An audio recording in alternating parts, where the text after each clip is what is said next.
Hey, what's going on YouTube land? It's your boy TJ, and welcome to my YouTube channel, Wrestling Nostalgia, where I give my reviews on the WWE shows and PLE events. And today, we are going to be reviewing NXT June 4th, 2024. So let's go ahead and get right into it. But before I get into it, go ahead and give that like button a thumbs up. It helps push my video through the algorithm, and maybe share it to your friends, and share it to their friends, and maybe we all could be friends, so okay, let me go ahead and stop playing. So we are opening up NXT with Jordynne Grace, who is the Knockouts Women's Champion over on TNA, and she is fighting Stevie Turner.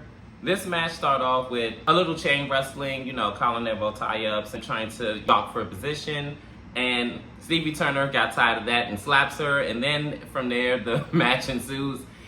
Jordynne Grace is predominantly taking control of this match. But towards the end of the match, she ends up hitting a big splash and then a gladiator driver. I forgot what the name of her finisher is. But Jordynne Grace wins this match. After the match, this is when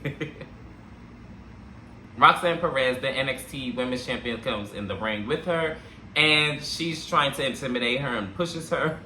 Jordynne Grace pushes her back and she lands flat on her behind. She tries to go and attack her. It does not work. She winds up having her on her shoulders. Then she escapes the ring barely. And this is where that segment ends. All I have to say is, Roxanne, you're in danger, girl. You in danger, girl. In this next segment, it is the NXT North American Women's Ladder Match Summit involving all 6 of these ladies.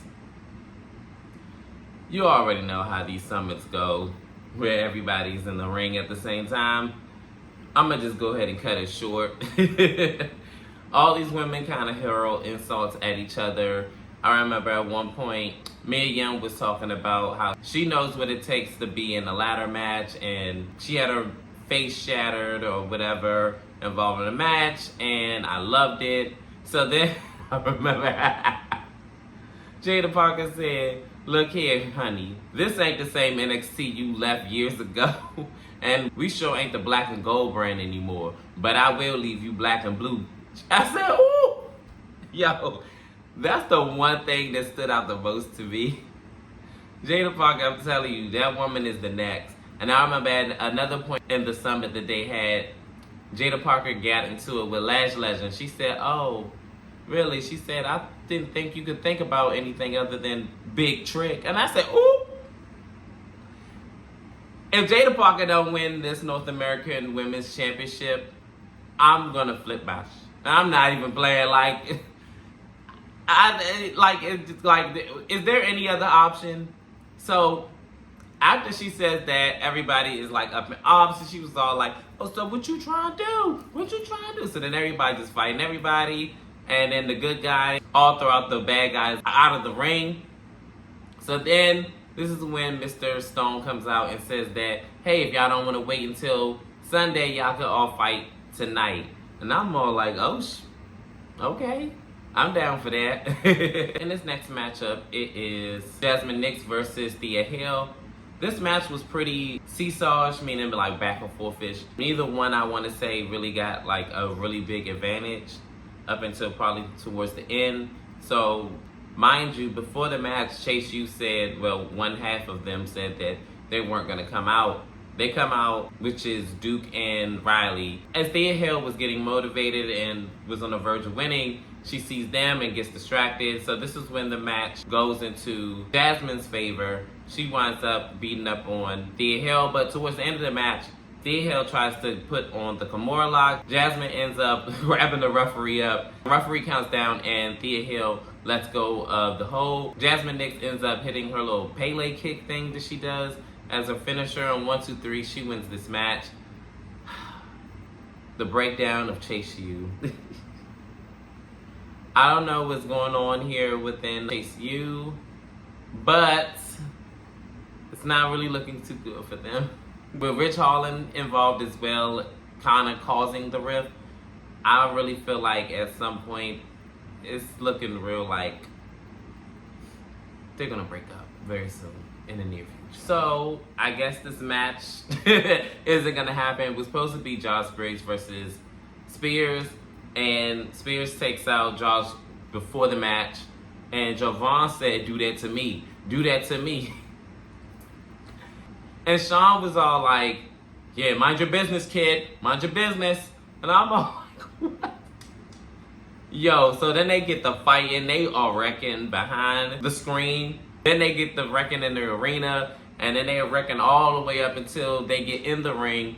And Jovan is beating down on Spears. And he is just beating him and beating him and beating him. I was like, dang. I remember he dived out onto the out of the ring, outside of the ring. Then he gets him back in the ring, and then he does like this RKO cutter thing, and then he clotheslines him. Yo, I love the way they're booking Jovan.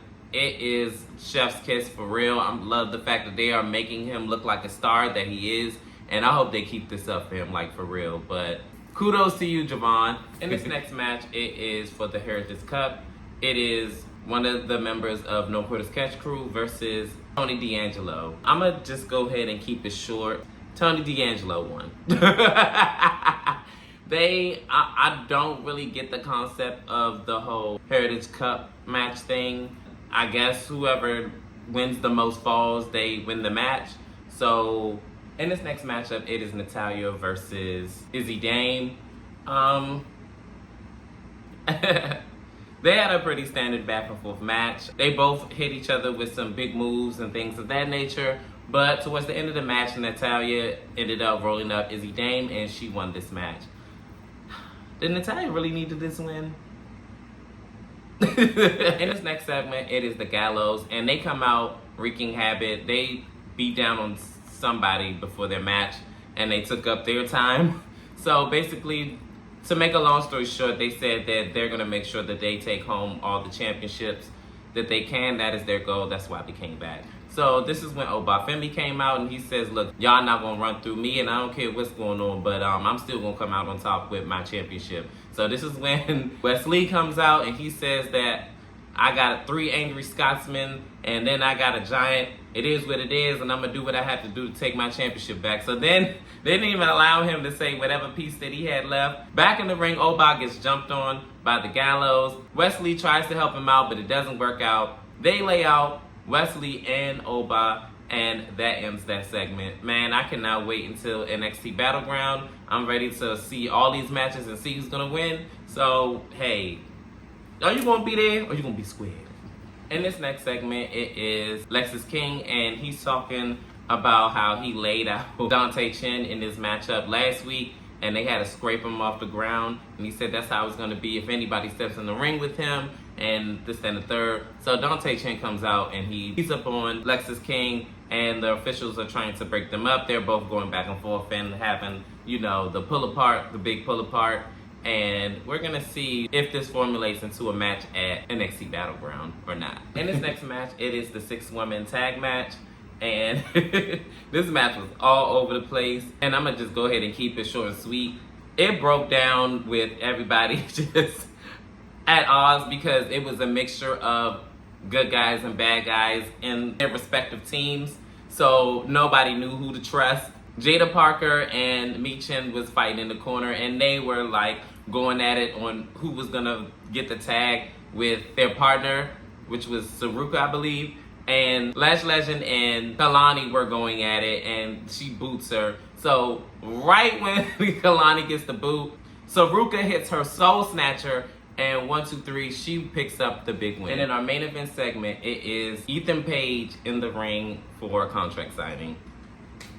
I'm going to just go ahead and make a long story short. He comes out and he says that he has, I guess, these outrageous demands on his contract. Ava is like hesitant on signing the contract. They're going back and forth and things of that nature. This is when Trick Williams comes out and he says to Ethan's face that I don't care what's in this contract, just go ahead and sign it over. This Sunday, he has a match against Trick Williams for the NXT Championship, and Trick does not care. He's a fighting champion. He says that he's down for the challenge, and he wants to go ahead and face Ethan Page head up. Ava is still like hesitant on like wanting to sign this, but he said, look, just go ahead and do it. She signs it, and it's official. It's going to be Trick Williams versus Ethan Page for the NXT Championship. And like she act like it was gonna be a handicap match or something like that. Like I don't know, like was it a stipulation match that only Ethan can win or something? Like why was she just so like just can't sign this? Like these are outrageous demands. Like okay, what does he want? Like I'm confused. But anyways, the contract is signed. The match is a done deal, and that ends that segment. How did y'all feel about NXT? I thought it was a pretty decent show. It was some segments I didn't really care for, and other segments really progressed in the storyline that's heading to NXT Battleground. But comment down below, how did you feel about NXT? Did you like it? Did you love it? Did you hate it? The worst show on earth or the greatest show on earth? Leave it in the comment section, and as always, like, share, and subscribe. Please, that helps my channel a great deal. I see that a lot of people watch me, but they don't really subscribe, but it is cool. Anyways, as always, peace, TJ. I'm out.